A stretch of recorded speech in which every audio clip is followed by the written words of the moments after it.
Vamos a iniciar, compañeros. Buenas tardes. La Asociación Civil denominada Consultas Legales del Estado de Jalisco les agradece su tiempo y las ganas de actualizarnos en los nuevos temas que esta necesidad de salud nos tiene aquí a todos a través de este tipo de videoconferencias. Y el día de ahora tenemos con nosotros al licenciado Joseph Irving Olid Aranda con el tema la transparencia y la protección de datos personales. Nuestro ponente es actualmente agente del Ministerio Público en la Fiscalía del Estado de aquí de Jalisco y es especialista en la materia de la transparencia. Le vamos a dar los para el tema. Adelante, licenciado Joseph Olid. Buenas tardes y gracias. Bien, buenas tardes. Pues ya creo que ha sido realizada ya la presentación por parte del licenciado Tobar. Como le señalaba, yo no considero el que sea como muy extensa, sino únicamente pues que sea como lo más breve posible, porque pues finalmente lo que nos interesa pues es la exposición del tema. En este caso, el día de hoy vamos a platicar un poco de lo que es la transparencia y la protección de datos personales. Realmente son temas que pues pueden dar para mucho más tiempo. Sin embargo, pues la idea es que sea como Perdón. Que esta presentación pues sea como lo más breve posible.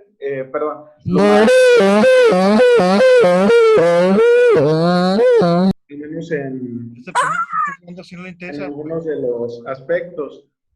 Y pues la idea es dedicar una parte a lo que sería el tema de transparencia y otra parte a lo que sería el tema de la protección de datos personales. La idea no es ahondar tanto en temas como muy técnicos de este tipo de host. Sino únicamente pues enfocarnos en algunos de los aspectos que atañen y principalmente que les puedan servir. Fuck nigga, fuck, shit, cocks, nigga.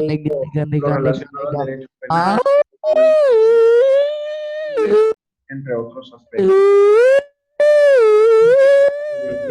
Ahí sería como un margen de análisis y bueno, pues vamos iniciando y lo primero que siempre tenemos que considerar en todo este tipo de temas pues es la fuente constitucional con la cual partimos. En este caso se trata de, en el ámbito de la transparencia, pues contamos como fuente principal lo que nos establece el artículo 6º de la Constitución.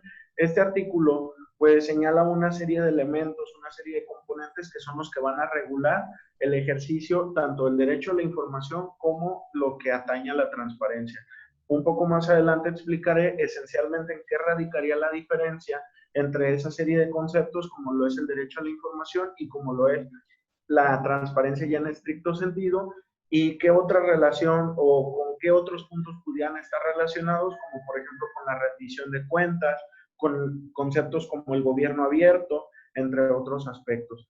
Entonces, bueno, el artículo 6º de la Constitución nos establece que el derecho a la información será garantizado por el Estado. Si nosotros revisamos la redacción original de la Constitución del 2017, de 1917, perdón, en esta redacción original no se incluía este derecho.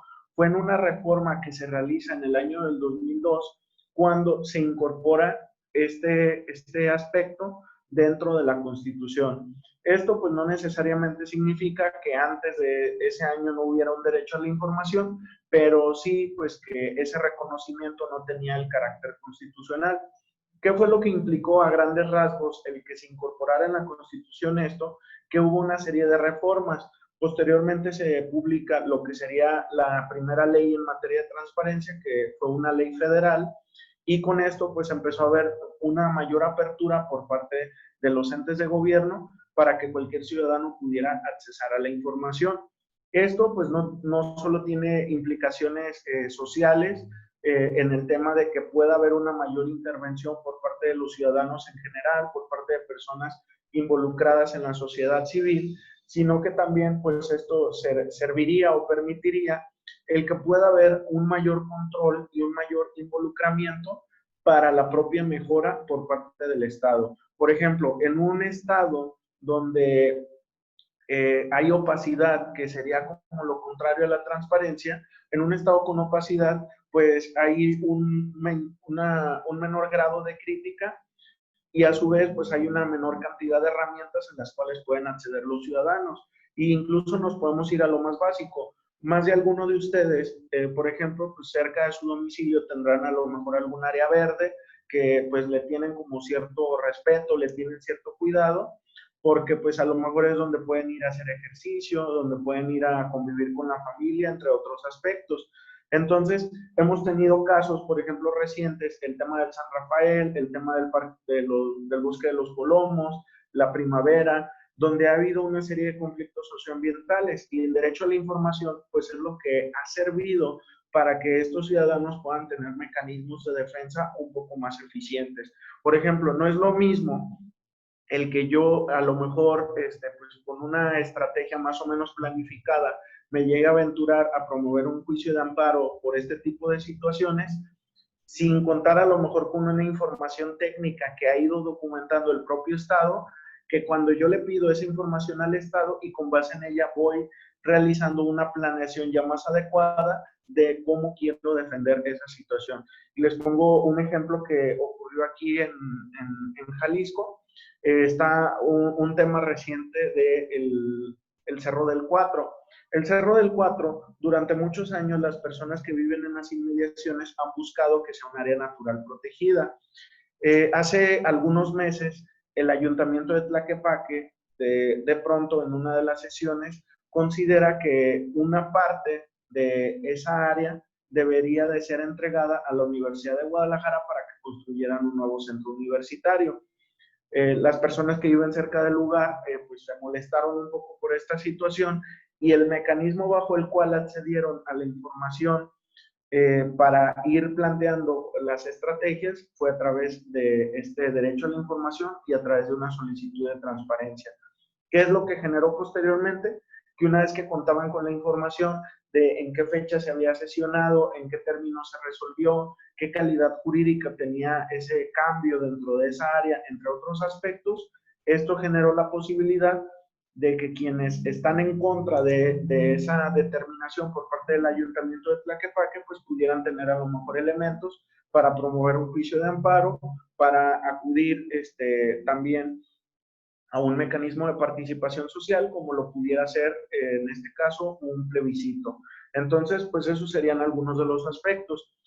Luego, la propia Constitución continúa con ese análisis del derecho a la información y dice que toda persona tiene derecho a libre acceso a información plural y oportuna, así como a buscar, recibir y difundir información e ideas de toda índole por cualquier medio de expresión.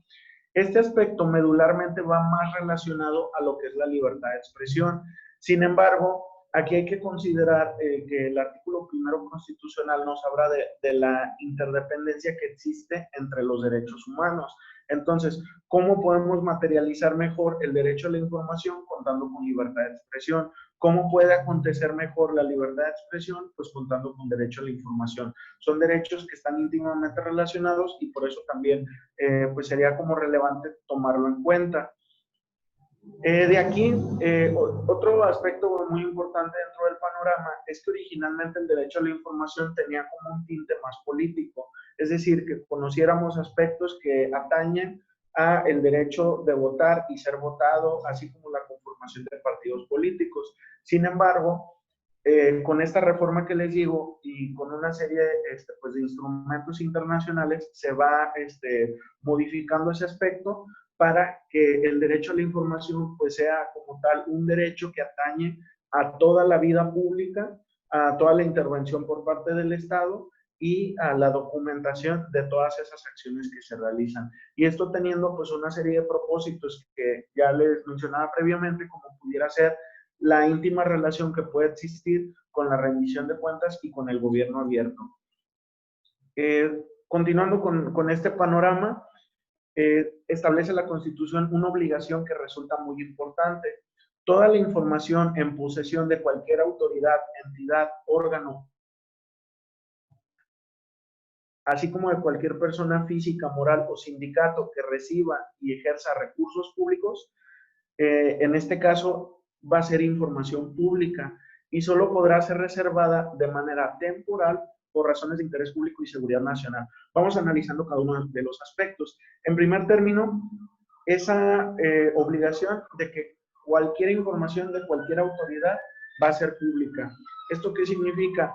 Poder ejecutivo, legislativo y judicial. Va a significar también organismos constitucionalmente autónomos como el INE, como el Instituto Federal de Telecomunicaciones, la Comisión Nacional de Derechos Humanos, entre otros aspectos. Más adelante veremos por qué es importante que cada uno de estos organismos tengan información, porque finalmente nos pueden servir para el estudio jurídico, nos pueden servir para la planeación de estrategias. Cuando tenemos asuntos muy complejos, pues podemos vislumbrar una serie de mecanismos a los cuales podemos acceder, entre otros aspectos. Pero luego también la ley, en este caso la Constitución, establece una limitación que va a ser regulada por la propia pues, ley, en este caso la Ley General de Transparencia, que es el que va a poder ser reservada esa información, pero nos establece un candado, una reserva temporal. ¿Esto qué significa? Que no va a haber una reserva permanente. Hay muchos asuntos dentro de la vida pública pues que han tenido como cierta relevancia. Si nos fuéramos década por década, al menos aquí en México, pues vamos a encontrar una serie de eventos que pueden ser relevantes. Por ejemplo, pues está el tema que de hecho fue materia de análisis de transparencia del asesinato de Colosio. Entonces, este tipo de información, así sea esté muy relacionada a la política, así sea información que forme parte de un proceso penal, entre otros aspectos, no va a haber una reserva permanente. Algún día tiene que ser información que salga a la luz. Por ejemplo, en ese caso de Colosio, un grupo de ciudadanos presentó una solicitud para que hicieran público el expediente y para que se difundiera o compartiera parte del acervo probatorio con el que se contaba. Y es ahí que hace algunos meses se empezó a difundir un video en YouTube donde pues se alcanza a ver el momento mismo en el que se da esta privación de la vida en contra de Colosio. Entonces, pues ahí es donde podemos ver como al menos la parte ciudadana o el alcance ciudadano. Pero no nada más nos quedamos con eso. Como les decía, sobre todo cuando se trata de temas de amparo, cuando pretendemos interponer algún amparo que lo estamos planificando, sobre todo en el tema de derechos económicos, sociales, culturales y ambientales, esta información va a ser muy útil porque el gobierno mismo va documentando toda la información que tiene que generar sobre varios aspectos de la vida pública. Entonces, por ejemplo, en este tema que les mencionaba anteriormente, no sé, San Rafael, ¿qué es lo que se hace? Pues se trata de buscar información. A ver, están realizando obras al interior del parque, entonces pues hay que buscar cuál es la fuente de la realización de esa serie de acciones por parte del ayuntamiento. Y posiblemente dentro de esa documentación podamos encontrar el acervo mismo probatorio que nos va a servir a lo mejor para ante el juez de distrito establecer pues esa inconstitucionalidad del acto que vamos a reclamar. Entonces, ahí es donde puede radicar un poco la importancia, porque va a haber un aspecto muy importante que seguramente lo volveré a comentar más adelante, que es el tema de que las solicitudes que nosotros realizamos por vía de acceso a la información o la consulta que nosotros realizamos de la información que ya es materia de transparencia, es información que vamos a obtener de manera anónima. Entonces, eso nos va a dar una serie de ventajas dentro de la propia planeación. Y pues es contrario a que, por ejemplo, nosotros anteriormente a que existieran este tipo de mecanismos, pues a lo mejor obteníamos ciertos argumentos, obteníamos cierta información, entre otros aspectos, lo obteníamos por vía de un derecho de petición conforme al artículo 8º constitucional. Pero acá pues va a ser un poco diferente la dinámica, además de que la transparencia va a ofrecer otros beneficios que les comentaré también más adelante. También algo que nos refiere esta Constitución es que la información que se refiere a la vida privada y datos personales será protegida en los términos y con las excepciones que fijan las leyes. Es decir, si bien es cierto, el gobierno tiene una obligación de ir documentando una serie de actos, esto no significa que cualquier persona va a poder solicitar la información de cualquier otra persona cuando haya tenido como cierta intervención o que estén inmiscuido el gobierno. Por ejemplo, pues sabemos que una serie de instituciones que forman parte del Poder Ejecutivo principalmente, se encargan de recolectar información de carácter muy personal, como por ejemplo Registro Público de la Propiedad y Registro Civil. Entonces, aquí vamos a tener algunas limitaciones, pero pues siempre y cuando pues, sean limitaciones que establece la propia ley, porque la regla general va a ser la publicidad y la regla particular o la excepción va a ser esa protección de datos personales, al menos por lo que vea el ámbito público. No, continúa la Constitución diciendo, toda persona sin necesidad de acreditar interés alguno o justificar la utilización tendrá acceso gratuito a la información pública, a sus datos personales o a la rectificación de estos. Vamos viendo punto por punto. Señala que sin necesidad de acreditar interés alguno. ¿A qué nos suena esto?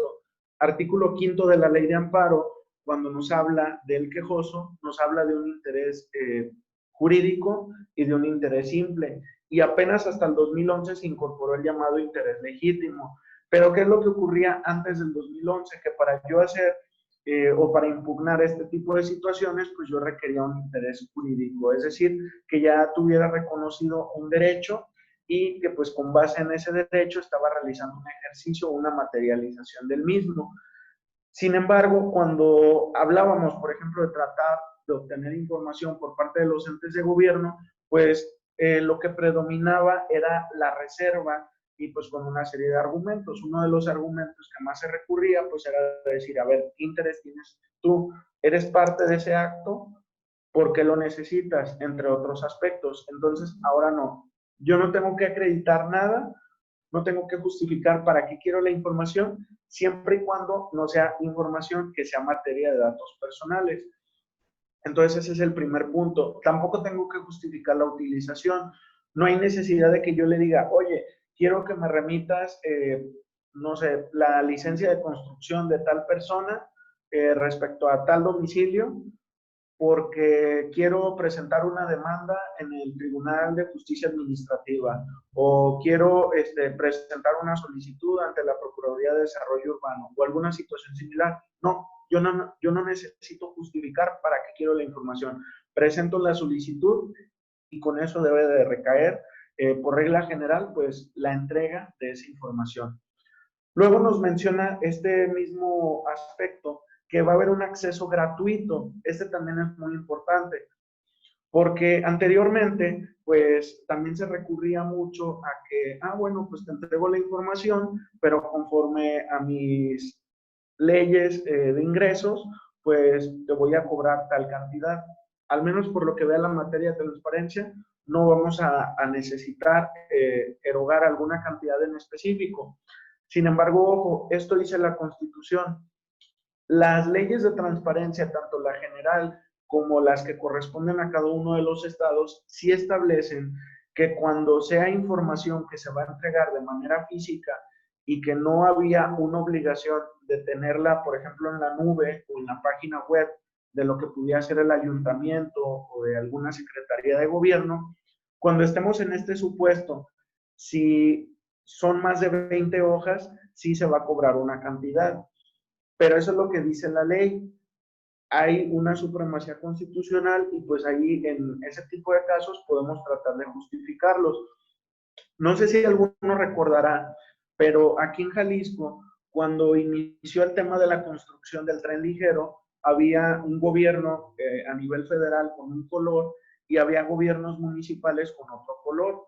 Por ahí hubo una serie de disputas políticas, pero dentro de ellas, en una de esas ocasiones, pues empezó a haber como muchas observaciones o muchas críticas por la construcción de la línea 3 del tren ligero.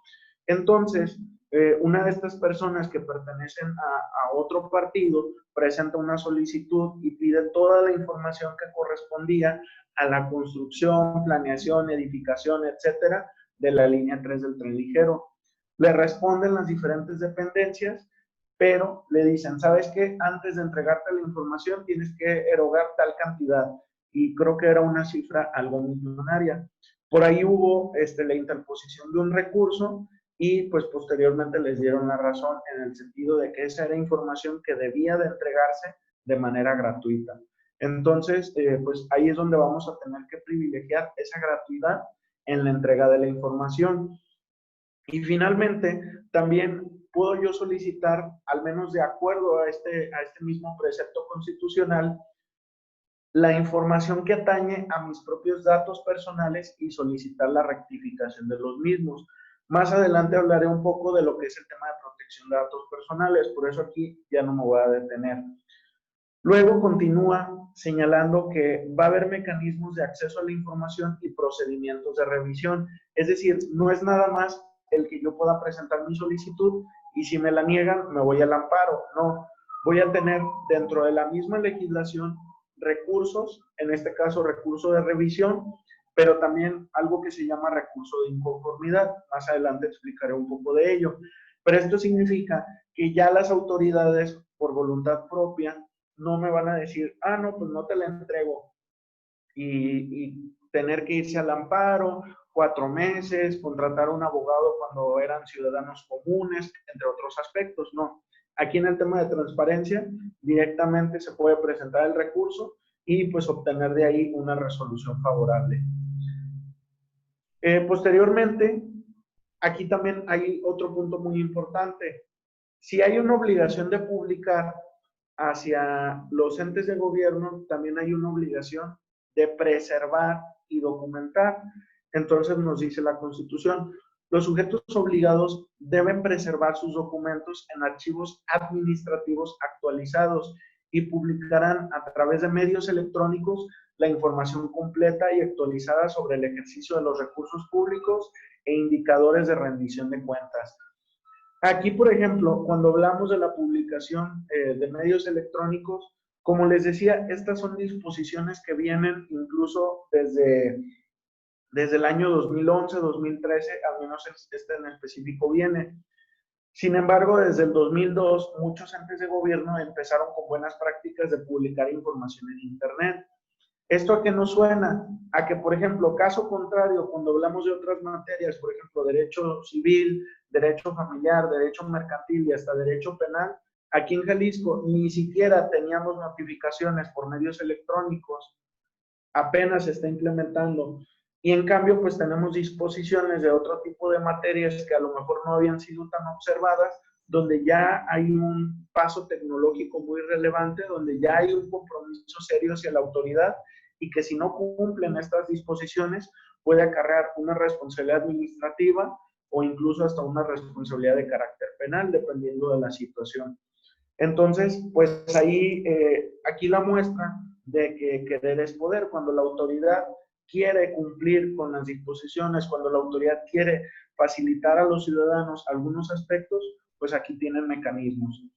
Luego nos continúa diciendo la Constitución que las leyes van a determinar la manera en la que se van a realizar esa publicación. De aquí hay una serie de componentes. En primer término, luego de esto, la propia Constitución reconoce la existencia de lo que es un organismo constitucionalmente autónomo. Es un organismo que a nivel nacional se llama Instituto Nacional de Acceso a la Información y Protección de Datos Personales, y a nivel local, al menos aquí en Jalisco, el Instituto de Transparencia y Acceso a la Información Pública y de Protección de Datos Personales del Estado de Jalisco. Es un órgano que es especializado y colegiado. A nivel federal o nacional se conforma por 7 consejeros o comisionados, y a nivel local son 3. Y ellos se encargan principalmente de la atención a los recursos y a las denuncias por incumplimiento. Más adelante hablaré un poco de este punto. Es responsable este órgano de garantizar los derechos en materia de acceso a la información pública y de protección de datos personales. Si se fijan, hasta este momento yo he hecho como una división entre lo que es transparencia y todavía no me he metido a lo que es protección de datos personales. Sin embargo, sí tienen como mucha relación porque se analizan aspectos similares. Los análisis parten de legislaciones que incluso están elaborados de manera similar Y principalmente ese modelo se adoptó porque hay otros países que tenían ese modelo donde había órganos administrativos que atendían ambos temas. Entonces, por eso es que parece como que se da una mezcla entre temas que pudieran no tener como tan estrecha relación, pero que en realidad sí la tienen. Establece también que va a haber leyes generales en ambas materias, uno en materia de transparencia y otro en materia de protección de datos personales. Sabemos que cuando hay una ley general, esto significa que va a establecer directrices, distribución de competencia, principios, entre otros aspectos, y que a nivel local, pues cada estado también habrá de tener su propia legislación. Se proponen dos principios, principio de transparencia y el principio de máxima publicidad. En esencia, ¿qué significa esto? Así como cuando hablamos del principio pro persona, nosotros buscamos el que haya una máxima protección. Cuando hablamos de la máxima publicidad es que debemos de privilegiar la publicidad por encima de la opacidad, la publicidad por encima de la reserva. Para quienes conocen un poco del tema penal y del tema mercantil, sabrán que en teoría ambas audiencias cuando se realizan de manera oral tendrían que ser audiencias públicas. Pero hay veces que en la práctica pues no se respetan o no se privilegia esa publicidad de las audiencias. Pues bueno, aquí también es aplicable esto. Nosotros tenemos que privilegiar la máxima publicidad por encima de cualquier hipótesis donde se quiera reservar. Luego, vienen otros aspectos como lo relativo a la reserva y a la confidencialidad, así como que las decisiones por regla general van a ser vinculatorias, definitivas e inatacables por parte de un organismo constitucionalmente autónomo. Por ejemplo, yo le solicito información al gobierno federal para que me entregue información sobre la construcción, no sé, de las obras actualmente que tienen como mucho conflicto social, el Tren Maya, el aeropuerto de la Ciudad de México. Me niegan la información, presento un recurso, el recurso lo resuelve el Instituto Nacional de Acceso a la Información y si ellos me dan la razón, el gobierno ya no puede presentar ningún recurso para justificarlo, salvo una excepción muy, muy lejana que se llama recurso de revisión cuando es materia de seguridad nacional. Pero si a mí me niegan la información, todavía yo me puedo ir al juicio de amparo. Entonces, pues estaríamos hablando de que prácticamente pues yo tendría la posibilidad de que me entreguen la información cuando la solicité, de que me la entreguen en un recurso de revisión o de que me la entreguen en un juicio de amparo o que me la entreguen en un recurso de revisión de un juicio de amparo. Tendría como 4 oportunidades para que se haga entrega de esta información. Estoy viendo que ya está próxima a finalizar esta primera parte de la sesión. Me gustaría finalizar, por lo que vea el tema de transparencia, con algunas de las obligaciones que tienen y cuál pudiera ser la utilidad práctica. Por ejemplo, una de las obligaciones fundamentales es que se publique la estructura orgánica con atribuciones y responsabilidades. Pero ojo, cuando hablamos de estructura orgánica, no es que pongan una serie de dibujos, de gráficas, en donde diga director, secretaria, auxiliar, etcétera. No, tenemos que establecer una estructura orgánica conforme lo prevean las leyes y los reglamentos. ¿Para qué nos puede servir esto? No sé si a alguno le ha tocado, pero a veces cuando se trata de promover un juicio de amparo, sobre todo cuando hay varias autoridades responsables que están involucradas, a veces tenemos un poco de conflicto con la denominación de la autoridad. Entonces, por ahí hay una serie de jurisprudencias que algunas hablan de que hay una carga hacia el quejoso para que el quejoso lo establezca. Por ahí también hay otros criterios que dicen que el quejoso no tiene la carga, pero pues si nosotros estamos en la posibilidad de tratar de evitar ese tipo de errores, pues uno de ellos puede ser a través de esta serie de obligaciones en materia de transparencia. Entonces, estructura orgánica con atribuciones y responsabilidades. Otra de ellas, por ejemplo, el tema de recomendaciones y acciones llevadas a cabo para su cumplimiento. Les comentaba yo de este tema de derechos o conflictos principalmente socioambientales. Entonces, en ocasiones, en este tipo de supuestos, hay recomendaciones de organismos internacionales, hay recomendaciones del ombudsman, ya sea nacional o local, Y cuando hay una recomendación y que la autoridad la acepta, pues tiene que darse seguimiento a esa recomendación. Entonces, las autoridades tienen la obligación de estar publicando cómo es que van llevando a cabo ese cumplimiento. Y eso, pues, eventualmente, pues, también puede ser información que sea útil, incluso hasta en algún proceso. Luego viene una obligación que es de las más importantes: resoluciones y laudos que se emitan en procesos seguidos en forma de juicio.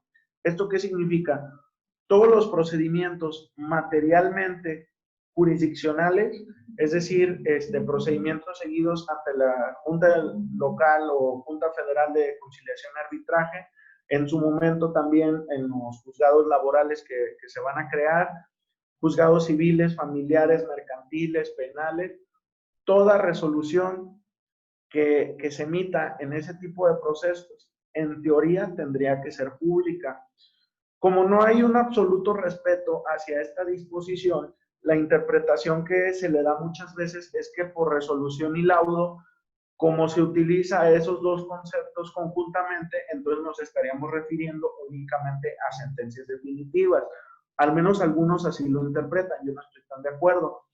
Pero bueno, pues al menos si ustedes tienen interés en consultar alguna sentencia, en teoría el Poder Judicial tiene que facilitar el que yo pueda consultar esas resoluciones, o el Poder Ejecutivo tratándose en este momento de las juntas o del Tribunal de Arbitraje y Escalafón, o a nivel federal con el tema del Tribunal Agrario, entre otros supuestos. Entonces, todas esas resoluciones tienen que ser públicas. Y si no son públicas, pues hay procedimientos para que nos den esa entrega de esa información. ¿Para qué nos puede servir también? Para temas de estudio jurídico, o porque muchas veces les habrá tocado a ustedes que hay estrategias que se tienen que seguir, pero pues anteriormente la forma en la que se obtenía información de otros expedientes era pues ahí teniendo algún contacto con el servidor público del juzgado, de la junta, que pudiera proporcionar esa información.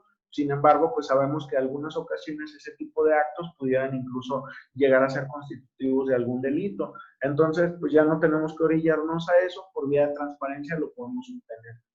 También informes que estén obligados a rendir. Las disposiciones administrativas, las disposiciones fiscales, las disposiciones de rendición de cuentas generan una serie de obligaciones y una serie de informes y documentación que tiene que ir realizando la autoridad.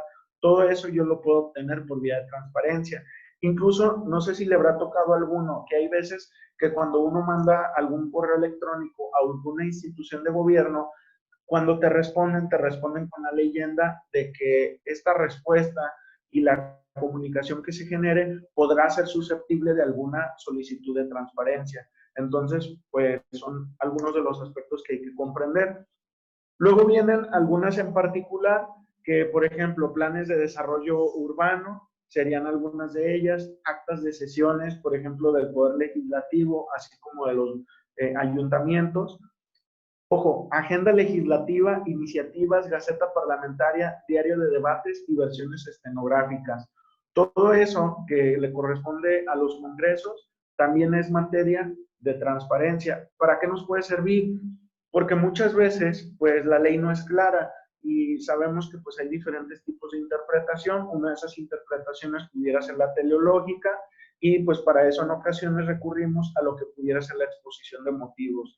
Entonces, si de pronto vemos que el Congreso está incumpliendo con este tipo de obligaciones, pues ojo, hay que tener cuidado también con eso.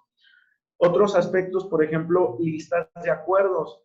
Aquí en Jalisco tenemos el boletín judicial, pero cuando consultamos nosotros la página del Consejo de la Judicatura del Estado de Jalisco, no es el boletín que podamos descargar en PDF, sino que con el número de expediente buscamos. Ojo, esa no es la obligación.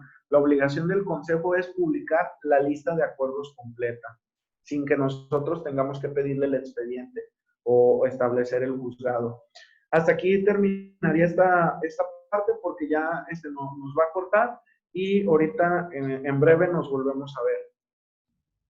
Sí, ahorita volvemos, compañeros.